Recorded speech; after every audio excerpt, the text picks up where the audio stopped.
asalaamaaleykum ñu ngi nuyu sénégalais yëpp à travers seen ay micro ak seen ay caméra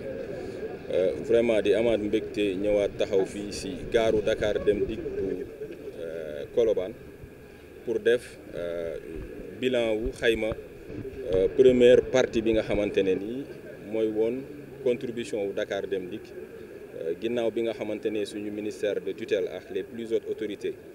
instruire nañ société nationale bi pour que bu événement yu mel ni amatee ñu am taxawaay ci wetu population yi taxawaay boobu nag moo waral tey ñu ñëw fii ginnaaw bi ñu terminer suñu ñetteelu bés boo xamante ne ñi ngi def opération bi ñu sant yàlla parce que li nga xamante ne nii moom lañ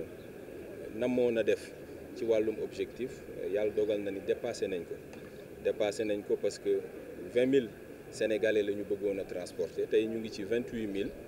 donc loolu dafay wane ne rek dépassé nañ objectif bi bu baax donc ñuy remercier nag ñi nga xamante ne nii ñoo permettre ñu améliorer le dispositif mu commencer par les FDS vraiment ñu gis ne 4 heures du matin la ñuy ñëw ci site yi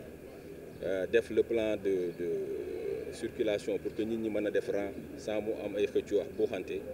sapeur pompier jàppale leen si police ak gendarmerie aussi am ci taxawaay bu mat sëkk donc ñu ngi leen di vraiment beral ay cant di wax ne c'est une collaboration la boo xamante ne nii tàmbali na bu baax di am si diggante Dakar Dem Dikk ak FDS yi muy ci événement yi ak ci yeneen événement mais aussi di remercier liggéeykat yi nga xam ne ay jàmbaar lañ muy liggéeykatu Dakar Dem Dikk malgré les conditions de travail très difficiles sont tenus à assurer que événement bi jàll dans les meilleures conditions ñu engagé wu ñëw en toute responsabilité gunge sénégalais yi yóbbu leen ci jàmm indiwaat leen ci jàmm parce que loolu mooy engagement bi nga xamante ne nii taxawaay boobu la Dakar Dem Dikk bëgg a am muy taxawaay boo xam ne dafay gën a jege les populations remercier yeneen équipe yëpp muy exploitation muy la technique communication ñëpp ñi nga xamante ne nii ñoo composé Dakar Dem Dikk ku nekk am na ci taxawaay gu mat sëkk donc pour ñun turbine la pour que ñu remercier leen jaay jëfal leen après indil leen remerciement wu autorités yi nga xamante ne ñu ngi suivre bu baax li nga xam ne moom lañ nekk di def ci terrain bi. nan lañ mën a jàpp ci aspect sécurité. waaw sécurité moom laay wax léegi rek bu ngeen xoolee dispositif bi comparé ak événement yi passé yokk nañ ko maanaam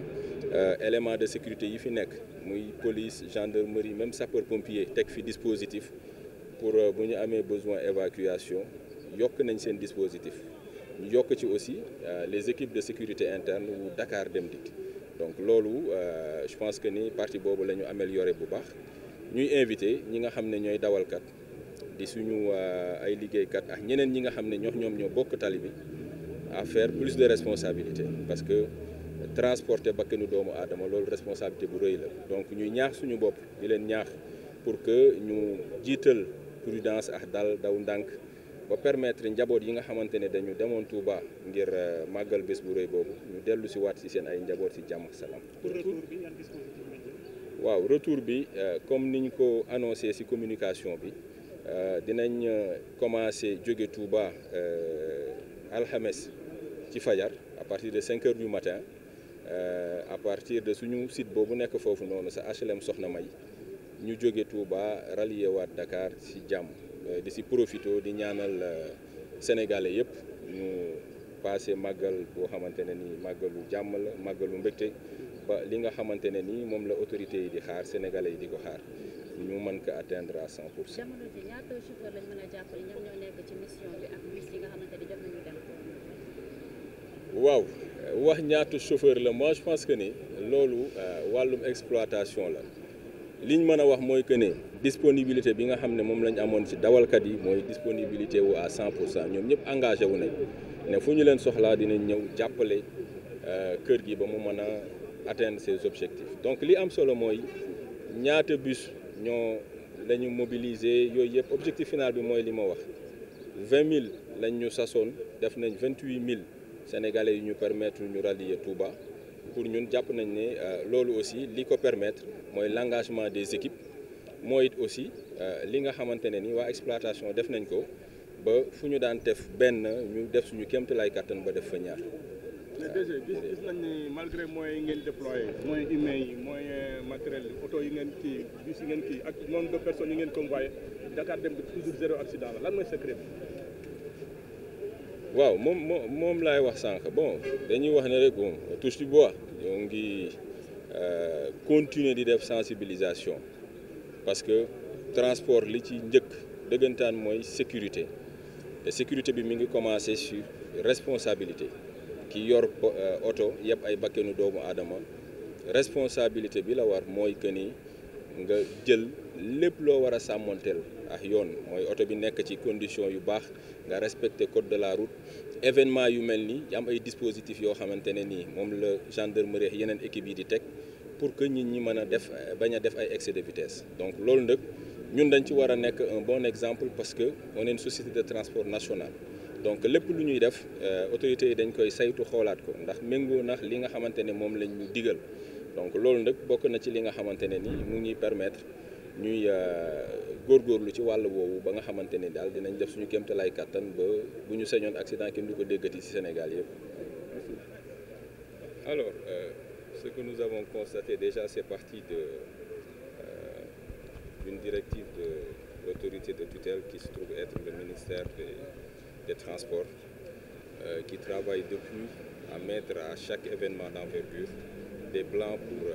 de transport pour soulager les populations sur leurs besoins en déplacement. Et le Grand Magal de Touba est un des plus grands événements qui requiert une très grande mobilisation du secteur des transports, surtout des transports terrestres. C'est suite à cette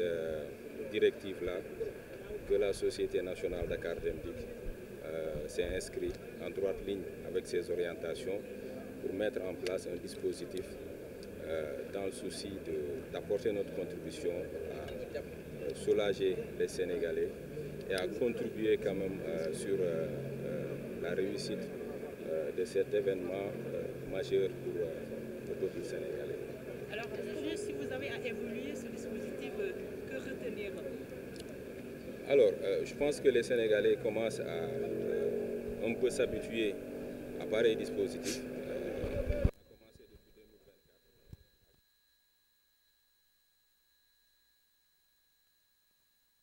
Un dispositif avec des points de départ multipliés. Et en plus de ces points de départ-là, nos services d'exploitation essayent à chaque fois de venir avec une grande ingéniosité pour permettre le déplacement du maximum de Sénégalais pour rallier, pour l'événement qui nous concerne aujourd'hui, la ville sainte de Touba. Et sur les résultats qu'on vient de partager tout à l'heure avec les équipes, nous sommes à presque 28 000 pèlerins que nous avons acheminés à Touba dans des conditions de sécurité et d'organisation qui ont été beaucoup plus améliorées cette édition. Et cela, bien sûr, est dû grâce au concours des FDS, que ce soit la gendarmerie, la police nationale et les sapeurs-pompiers, qui ont quand même mis un dispositif pour permettre la gestion des files d'attente, la sécurité des sites, mais aussi,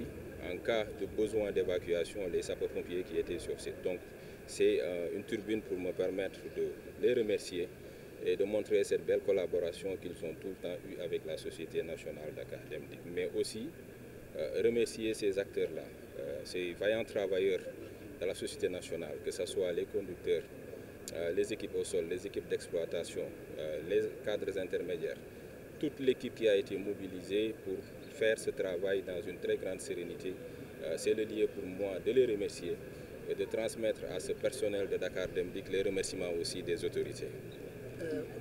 Déjà, certains clients, en tout cas, qui sont plans de ne pas arriver à gare. Oui, bon, il faut savoir qu'à Dakar Dem Dikk, c'est des équipes de professionnels. À chaque fois qu'on doit faire des événements pareils, il y a des repérages qui sont faits, bien sûr avec les autorités locales. Et pour pareil événement, il y a des plans de circulation qui sont édictés par la gendarmerie. Vous savez, nous avons des gros porteurs.